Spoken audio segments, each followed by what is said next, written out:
شکر خدا کرو ماہ رحمان آ گیا، تقسیم کرنے نعمتیں رمضان آ گیا۔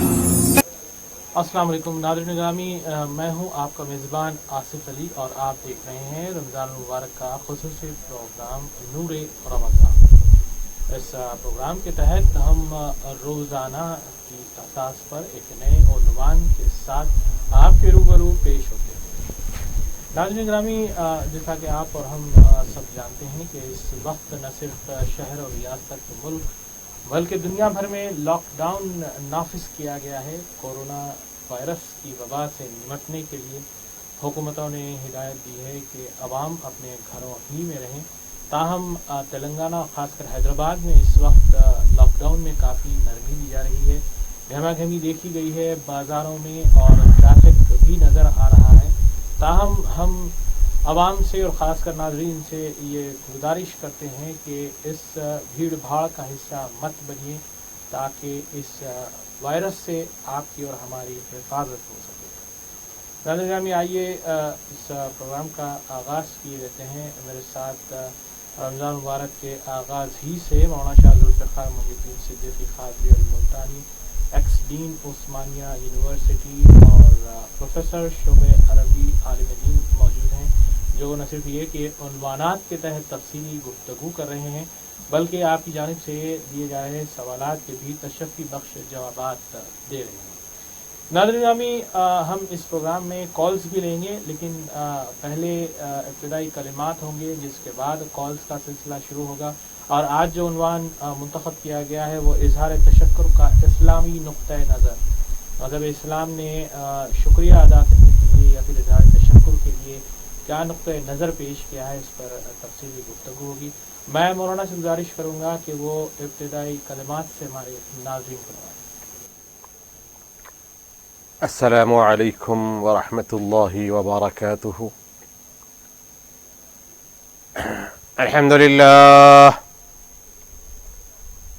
الحمد للہ رب العالمین،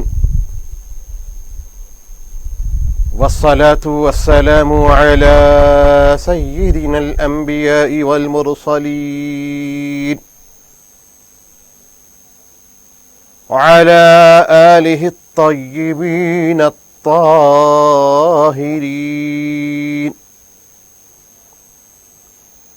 وأصحابه الأكرمين الأمجدين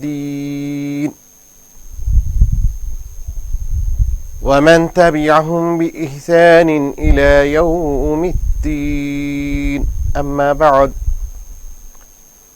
أعوذ بالله من الشيطان الرجيم، بسم الله الرحمن الرحيم، لئن شكرتم لأزيدنكم،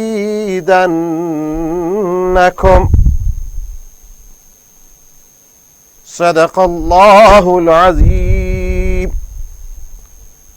وصدق رسوله النبي الكريم، ونحن على ذلك لمن الشاكرين۔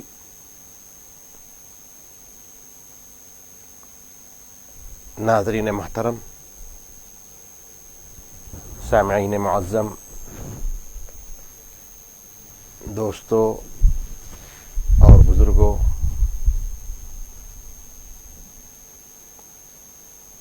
ماہ رمضان اپنی آخری دستک دے رہا ہے۔ آج کی تراویح اس ماہ رمضان کی آخری تراویح ہوگی۔ آج کی سحری جو ہم رات میں کریں گے انشاءاللہ وہ بھی ہماری اس ماہ رمضان کی آخری سحری ہوگی۔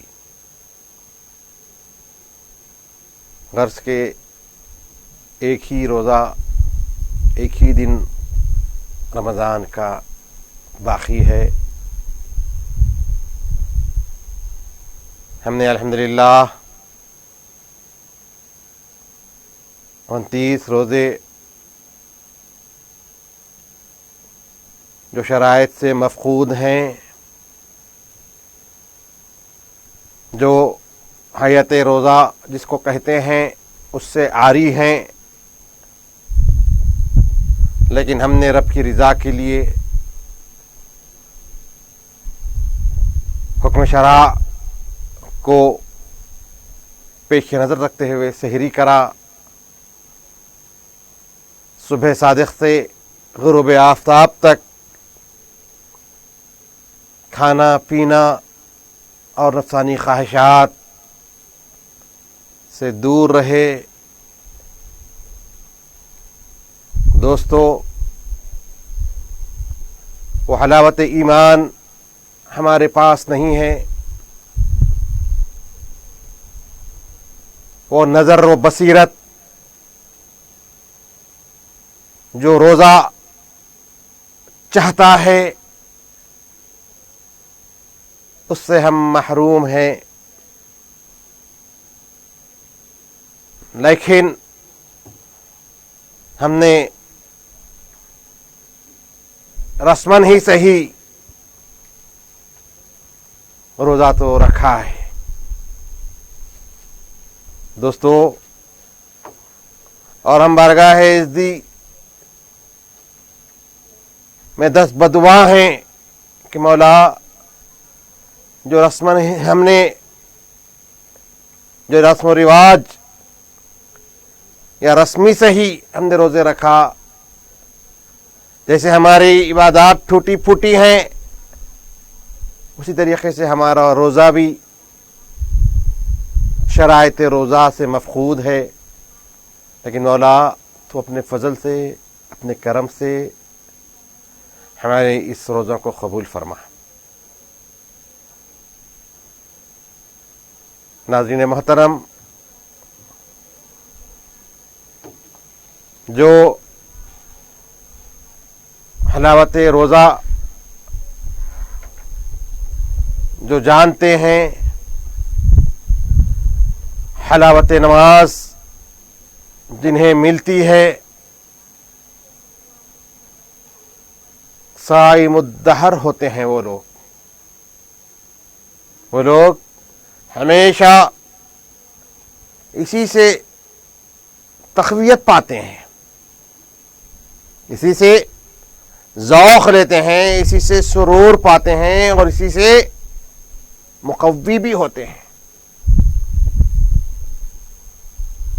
تو بہرحال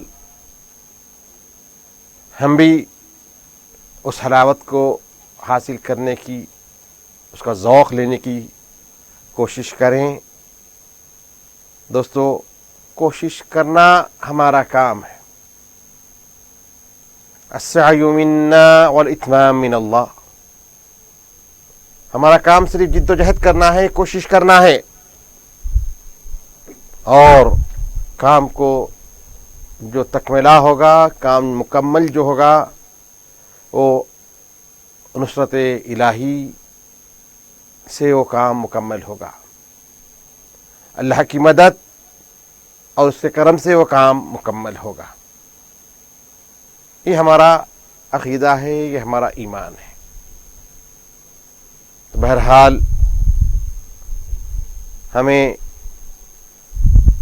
تکلیف ہے، رنج ہے کہ رمضان ہم سے ودا ہو رہا ہے. لیکن دوستو، رمضان ودا ہو رہا ہے اور ہم رمضان کے بندے نہیں بلکہ ہم بندے اللہ کے ہیں. ہم اللہ کے بندے ہیں. دوستو، رمضان ودا ہو رہا ہے، لیکن رمضان کے نقوش، رمضان کے عادات و اطوار یہ ہم سے ودا ہونے نہ پائے. یہ ہم سے ودا ہونے نہ پائے۔ ہم نے رمضان میں عبادت اللہ کے لیے کی، اور دوستو اس اللہ کی عبادت جب تک سانس ہے تب تک کرنی ہے۔ اس عبادت کے لیے مہینوں کی قید نہیں ہے، زمانے کی قید نہیں ہے، ایام کی قید نہیں ہے، وقت کا تعین نہیں ہے۔ ہر وقت، ہر زمانہ، ہر دن، ہر مقام اس کی عبادت کرنا ہے۔ تو ہم اللہ کے بندے ہیں، ہم اللہ کے بندے ہیں، اور اسی کی بندگی کے لیے ہم نے رمضان میں بھی عبادت کیا ہے، ہم نے رمضان میں بھی روزہ رکھا ہے، ہم نے رمضان میں بھی تراویح پڑھی ہے، ہم نے رمضان میں بھی جتنا ہو سکتا ہے ہم نے ذکر، فکر، شغل، تحلیل، تسبیح، تکبیر، درود و سلام ہم نے گزارنے کی کوشش کی ہے۔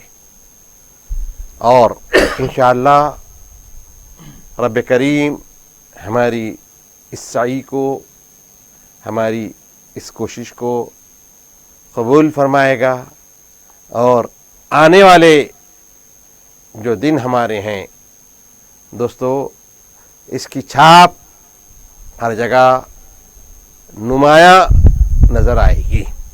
آنے والی زندگی میں، آنے والے مہینوں میں ہم پر رمضان ہی کی چھاپ غالب رہے گی، وہی چھاپ نمایاں رہے گی، اسی چھاپ کے ہر جگہ پرتو نظر آئیں گے۔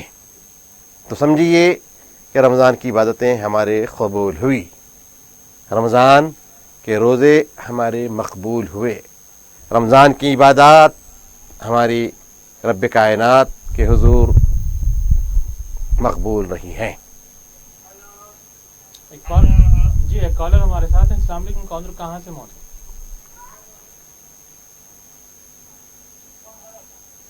جی کال ڈراپ ہو گئی۔ جی مولانا آپ اپنی گفتگو جاری۔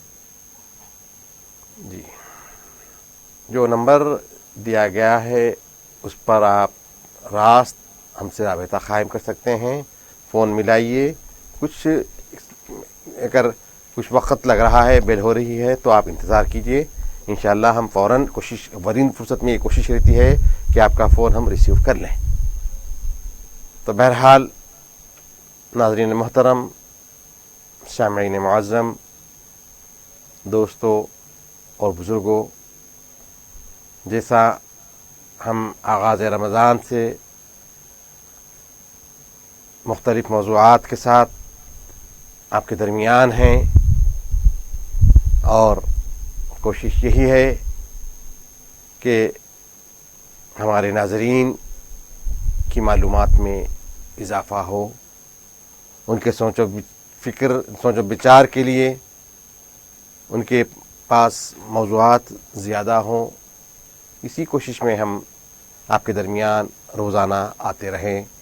انشاءاللہ مستقبل میں بھی اللہ چاہا تو یہ سلسلہ ہمارا کسی نہ کسی عنوان سے ہمارا سلسلہ جاری رہے گا۔ بہرحال آج کا ہم نے عنوان تشکر، شکر جس کو کہتے ہیں، ہم نے اس کو منتخب کیا ہے۔ دوستو، اظہار تشکر کہتے ہیں، یعنی الانسان عبد الاحسان کہا گیا ہے۔ انسان جب کوئی اس پر احسان کرتا ہے تو انسان اس کا غلام ہو جاتا ہے، انسان اس کا ممنون احسان ہو جاتا ہے۔ الانسان عبد الاحسان عربی کا ایک مقولہ ہے کہ اگر کوئی آپ پر احسان کرے، یا کوئی آپ کے ساتھ سلوک کرے، یا کوئی آپ کے ساتھ حسن صلہ اگر کرے، تو دوستو اس کے صلے کے نیچے آدمی دب جاتا ہے، آدمی دب جاتا ہے، آدمی کی جو گردن ہوتی ہے یعنی وہ خم ہو جاتی ہے۔ انسان کی گردن اس کے سامنے خم ہو جاتی ہے۔ تو دوستو یہ ایک فطری بات ہے، یہ فطری بات ہے، لیکن انسان تو وہی ہے جو ایک سے دوسرے کے کام آئے، انسان وہی ہے جو ایک سے دوسرے کے کام آئے۔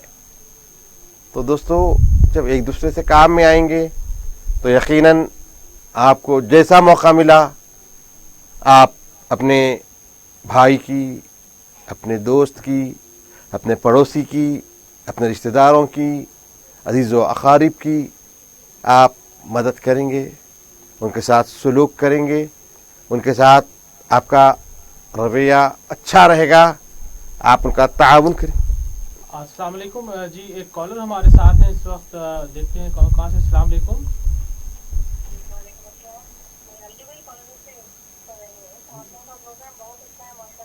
جی میم، جی جی جی ہاں جی ہاں جی جی بالکل 30 رمضان کو جو ہے کل یعنی مولانا خاص دعا کا اہتمام کریں گے۔ محترمہ آپ یاد دلانے کے لیے بہت بہت شکریہ۔ اور کچھ سوال ہے آپ کے پاس؟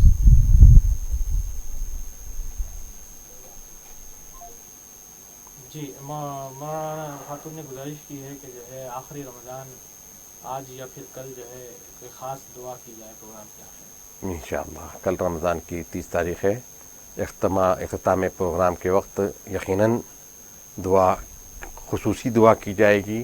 ویسے ہر وقت ہر دعا میں سارے مسلمان ہماری شامل ہیں اور شامل رہیں گے۔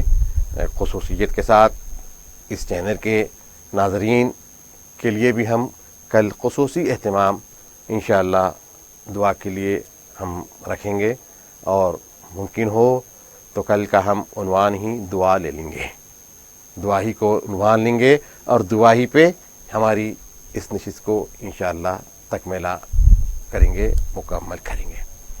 تو بہرحال آج کا عنوان ہم نے شکر، اظہار تشکر کو منتخب کیا ہے۔ تو دوستو انسان ایک دوسرے کا، انسان کیا ہے؟ کل بنیان کہا گیا ہے۔ جس طریقے سے ایک عمارت کا قیام بنیاد پر ہوتا ہے اور بنیاد مختلف پتھروں کو ایک دوسرے سے مل کر بنتی ہے، ایک دوسرے سے جب پتھر پیوست ہوتے ہیں، پتھر پھیلے ہوئے ہیں، وہ کسی کام کے نہیں رہتے ہیں، لیکن جب ان کو قرینے سے، طریقے سے، سلیقے سے ایک سے دوسرے سے جوڑ کر اس کے اندر پیسٹ ڈالیں یا سیمنٹ ڈالیں یا کوئی گلو وغیرہ ڈال کے اس کو ملا دیں تو وہ مضبوط ہو جاتا ہے اور اس پر عمارت قائم کی جا سکتی ہے۔ تو جس طریقے سے بنیاد کے پتھروں کے لیے ایک دوسرے سے پتھر مضبوطی ہوتی ہے، تو اسی طریقے سے انسانی روابط بھی اسی طریقے سے ہیں۔ ایک انسان سے دوسرے انسان کا سلوک یہ بنیاد کی طرح ہی ہے۔ المسلم، یہاں حدیث شریف میں مسلمان کے لفظ آتے ہیں، تو دوستو یہی سلوک ایک دوسرے کے ساتھ رکھنا ہے۔ تو جب ایک دوسرے سے سلوک ہوتا ہے تو میں نے، اگر کوئی میرے ساتھ ممنون احسان ہے میرا کوئی، تو دوستو حکم ہے اذا حییتم بتحیہ فحیوا باحسن منہا او ردوہا۔ قرآن پاک کی آیت کریمہ ہے، اگر کوئی تمہارے ساتھ ہدیہ دے تم کو، اذا حییتم بتحیہ، جب کوئی شخص تم کو کوئی گفٹ دے، تو دوستو حکم کیا ہو رہا؟ فحیوا باحسن منہا، تم اس سے اچھا گفٹ اس کو ریپلے کر دو، ریپیٹ کر دو، واپس کر دو، نہیں اور ردوہا، حکم ہو رہا اگر اچھا نہیں کر سکے تو کم از کم وہ لیول کا تو تم اس کو، اس کا جو بھی نذرانہ ہے، جو ہدیہ ہے، جو گفٹ ہے، اس کو تم لوٹا دو۔ تو یہ حسن سلوک کا، اگر کوئی ہمارے ساتھ سلوک کرتا ہے تو اس کا ریپلے کیسا کیا جانا ہے، یہاں پر ہم کو ایسی۔ وعلیکم السلام ورحمۃ اللہ وبرکاتہ۔ ناظرین ایک کالر ہمارے ساتھ ہیں اس وقت، کون اور کہاں سے محترم؟ جی میں آسٹریلیا سے بات کر رہا ہوں۔ کیا پوچھنا ہے؟ کیا پوچھنا ہے؟ نہیں وہ 10 یہ جو ہے بھائی رہتے ہیں وہاں پر انڈیا میں. جی جی یہ جو ہے 10th کے ایگزام کا ٹائم ٹیبل جاری ہو چکا ہے اور اخبارات میں بھی آ چکا ہے. آپ جو ہے اخبارات اس سلسلے میں ریفر کر سکتے ہیں. 7 جولائی سے غالباً. جی 7 جون سے جو ہے 8 جون سے 7 جون سے اس کا انعقاد عمل میں لایا جا رہا ہے اور 2 دن جو ہے بیچ میں اس میں گیپ بھی رکھا گیا ہے. مزید تفصیلات کے لیے جو ہے آپ نیوز پیپر سے یا پھر انٹرنیٹ سے ریفر کر سکتے ہیں. محترم ہمارا دینی پروگرام ہے. اس پروگرام کے تعلق سے اگر کوئی سوال ہے تو آپ آگے کر سکتے ہیں. جی تو جی حسن سلوک کے بارے میں آپ جی بسم اللہ. تو اذا حییتم بتحیہ، جب کوئی ہدیہ دے، کوئی تحفہ دے تو ہم کو حکم ہے ہم بھی اس کا ہدیہ، اس کا تحفہ ہم بھی دے دیں، اس کو لوٹاتے نہیں، ہم بھی اس کو تحفہ دیں. تحادوا تحابوا حدیث میں آتا ہے ہدیہ دو، محبتوں میں اضافہ کرو. تو جب ہدیہ دیں گے، تحفے تحائف دیں گے تو محبت میں اضافہ ہوگا. تو فرمایا جا رہا ہے کوئی اگر تحفہ دے، کوئی ہدیہ دے تو تم بھی اس کو تحفہ دو، تم بھی اس سے اچھا تحفہ دینے کا حکم ہے. اگر تم اس سے اچھا تحفہ نہیں دے سکتے ہیں تو حکم ہے کہ تم اس کے برابر لیول کا تو کم از کم تحفہ اس کو دے دو. یہ ہم کو حکم ہے. دوستو اس کے لیے تمثیل دی گئی. یہ تو صرف دیکھیے تحفہ ہدیہ بولتے ہی ہمارے سامنے نقدی آ جاتی ہے. تحفہ بشکل رقم بھی دی جا سکتی ہے، تحفہ بشکل انگوٹھی، کان کے بالیاں، کوئی اور ضرورت کی چیزیں، ضروریات زندگی کے جتنے چیزیں ہیں ان سب کو جو چیز ایک دوست ہیں تو آپ اس کو پین بھی تحفتاً دے سکتے ہیں. آپ پین بھی تحفتاً دے سکتے ہیں. یعنی تحفے کے لیے کوئی قیمت کا معیار ملحوظ نہیں، صرف دینے والے کی خلوص اور محبت کا اس میں لحاظ رکھا جاتا ہے. تو فرمایا جا رہا ہے تحفے دو محبتوں میں اضافے کے لیے. تو یہاں پر صرف جو تحفہ ہمارے پاس نظریہ سمجھ میں یہی آ گیا کہ تحفہ دیتے ہی بھائی کوئی مادی چیز ہمارے سامنے آ جائے. دوستو مادی چیز بھی تحفہ ہو سکتی ہے.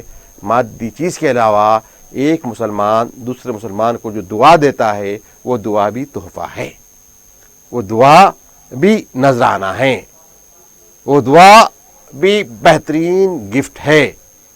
تو نذرانہ تحفہ صرف مادی اشیاء تک ہی محدود نہیں بلکہ گفتگو شنید کے ذریعے ہم تحفے دے سکتے ہیں، دعا دے سکتے ہیں، اچھا سلوک کر سکتے ہیں، اس کی ہمت افزائی کر سکتے ہیں، اس کو پروان چڑھا سکتے ہیں. اسی لیے ایک مثال سے میں آپ کو سمجھا دیتا ہوں اسلام کس طریقے سے آپ کو اور ہم کو اس بارے میں ہم کو ترغیب دے رہا ہے. فرمایا جا رہا ہے دیکھیے ہم سلام کرتے ہیں، کامن بات ہے کہ ہر شخص السلام علیکم بلکہ آنے والے کو استقبال کرتا ہے. السلام علیکم ورحمۃ اللہ یہ حکم ہے. احادیث میں جب ہم کسی کو سلام کرتے ہیں تو سلام السلام علیکم ورحمۃ اللہ ہم یہ سلام کریں. تو دوستو یہ سلام بھی ہوئی، اس کے لیے سامنے والے کے لیے دعا بھی ہوئی، سامنے والے کے لیے یہ تحفہ پہنچا آپ کی طرف سے، یہ آپ کی طرف سے سامنے والے کو آپ نے تحفہ دے دیا. کیا تحفہ دیا؟ السلام علیکم ورحمۃ اللہ. اب دیکھیے حکم آیت کریمہ میں بتایا گیا حیو باحسن منہا، اب تم بھی اس کو تحفہ دیو، تم بھی اس کو ریپلے دو، تم بھی اس کو اس کا ریپیٹیشن واپس اس کو تم لوٹاؤ. تو ہمارے کیسا لوٹانا؟ السلام علیکم ورحمۃ اللہ. تو حکم ہو رہا ہے جواب دینے والا وعلیکم السلام ورحمۃ اللہ وبرکاتہ کا اپنے جواب میں اضافہ کر دے، جواب میں اضافہ کر دے. تو جو تحفہ آپ کو جی ناظرین ایک کالر ہمارے ساتھ ہیں اس وقت لائن پر. السلام علیکم، کون اور کہاں سے؟ میں امرپت سے بول رہی ہوں. جی محترم کیا سوال ہے؟ میرا سوال یہ ہے کہ اپن ان سے دشمن لوگ کرتے ہیں پھر بھی لوگ واپس بے رخی